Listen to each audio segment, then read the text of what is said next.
আসসালামু আলাইকুম ওয়া রাহমাতুল্লাহি ওয়া বারাকাতুহু। প্রিয় দর্শক, আজকের ভিডিওতে আলোচনা করব আগামীকাল পবিত্র শুক্রবার সকাল থেকে বিকাল পর্যন্ত তিনটি আমল নিয়ে।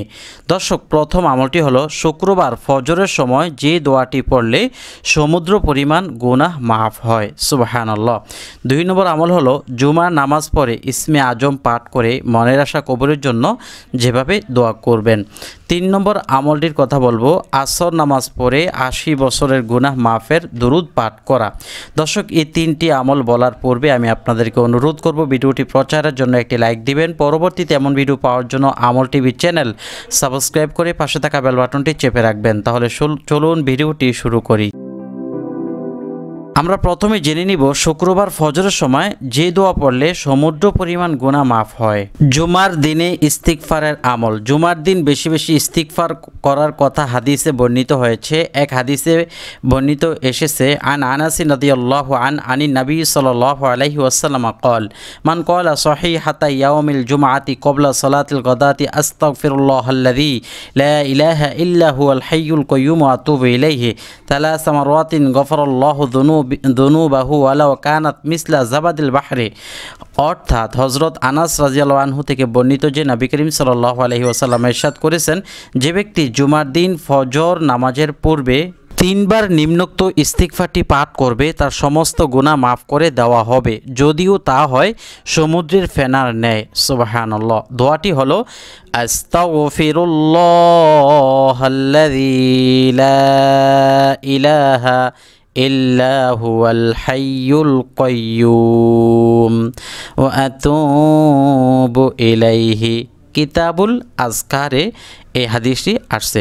দর্শক, জুমার দিন এছাড়াও সূরা কাহাফের আমল আছে। আপনারা যারা সূরা কাহাফ অর্থাৎ কোরআন কারীম পড়তে পারেন অবশ্যই এই আমলটিও ছাড়বেন না।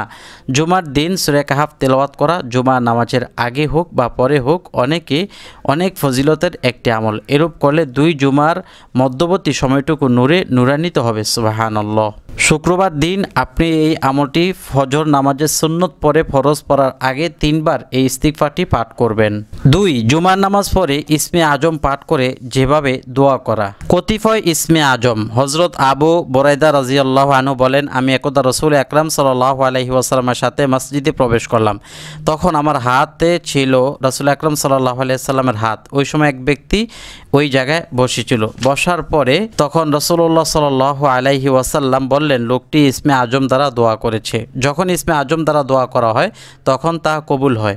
যেহেতু পবিত্র জুমার দিন পুরো সময়টাই দোয়া কবুল হওয়ার সময়, এরপরেও পবিত্র জুমার নামাজের পরের সময়টি নিয়ে উলামায়ে কেরাম বলেছেন এই সময় দোয়া করলে আল্লাহ তাআলা সে দোয়া ফিরিয়ে দেন না।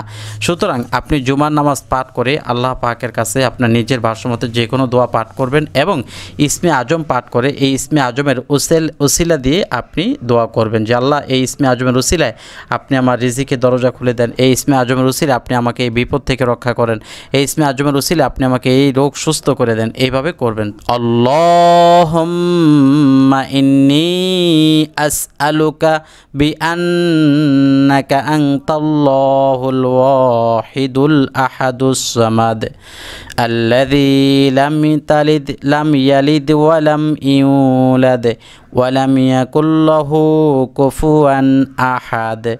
এখানে ভুলে তালিদ উঠেছে, এখানে হবে লাম ইয়ালিদ ওয়ালাম ইউলাদ ওয়ালাম ইয়াকুল লাহু কুফুয়ান আহাদ। এটি আপনি 1 বার পারেন বা 3 বার পারেন পাঠ করে আল্লাহর কাছে রসিলা দিয়ে দোয়া করবেন। 3 নম্বর আসর নামাজ পড়ে 80 বছরের গুনাহ মাফের দুরুদ পাঠ করা। হযরত আবু হুরায়রা রাদিয়াল্লাহু আনহু হতে বর্ণিত রাসূল আকরাম সাল্লাল্লাহু আলাইহি ওয়াসাল্লাম ইরশাদ ফরমান, যে ব্যক্তি জুমার দিন 80 বার দুরুদ পড়বে আল্লাহ তাআলা তার 80 বছরের গুনাহ মাফ করে দিবেন। সুবহানাল্লাহ। হযরত আবু হুরায়রা রাদিয়াল্লাহু আনহু হতে বর্ণিত, যে ব্যক্তি জুমার দিনে আসরের পর ওই জায়গায় বসেই 80 বার নিম্নোক্ত দুরুদ পড়বে তার 80 বছরের গুনাহ মাফ হয়ে যাবে। সুবহানাল্লাহ। দুরুদটি হলো আল্লাহুম্মা সাল্লি আলা মুহাম্মাদিন নাবিয়িল উম্মি ওয়া আলা আলিহি ওয়া সাল্লিম তাসলিমা। হযরত আনাস ইবনে মালিক রাদিয়াল্লাহু আনহু হতে বর্ণিত রাসূল আকরাম সাল্লাল্লাহু আলাইহি সাল্লাম ইরশাদ ফরমান, যে ব্যক্তি জুমার দিন 1000 বার এই দরুদ শরীফ পড়বে ততক্ষণ পর্যন্ত তার মওত আসবে না যতক্ষণ পর্যন্ত সে নিজ ঠিকানা জান্নাতে বানিয়ে না আনে। সুবহানাল্লাহ। তো এই দরুদ শরীফের অনেক ফজিলত রয়েছে। আমরা জুমার দিন আসর নামাজ পড়ে অবশ্যই দরুদ শরীফটি পাঠ করার চেষ্টা করব, অন্ততপক্ষে 80 বার পাঠ করার চেষ্টা করব। আল্লাহ যেন আমাদের 80 বছরের গুনাহ মাফ করে দেন। যদিও হাদিসটির সনদ একটু দুর্বল হলেও ফজিলতের ক্ষেত্রে বা নফল ইবাদতের ক্ষেত্রে দুর্বল হাদিসের উপরও আমল করা যায়। দর্শক, আমি আবারও দরুদ শরীফটি বলছি, আল্লাহুম্মা সাল্লি আলা মুহাম্মাদিনিন নাবিয়িল উম্মি ওয়া আলা আলিহি ওয়া সাল্লিম তাসলিমা। আল্লাহ তাআলা আমাদেরকে এভাবে আমল করবার তৌফিক দান করুক। এর জন্য সকলে কমেন্টে লিখুন আমিন। লাইক দিয়ে শেয়ার করবেন, আমল টিভি চ্যানেল সাবস্ক্রাইব করে রাখবেন।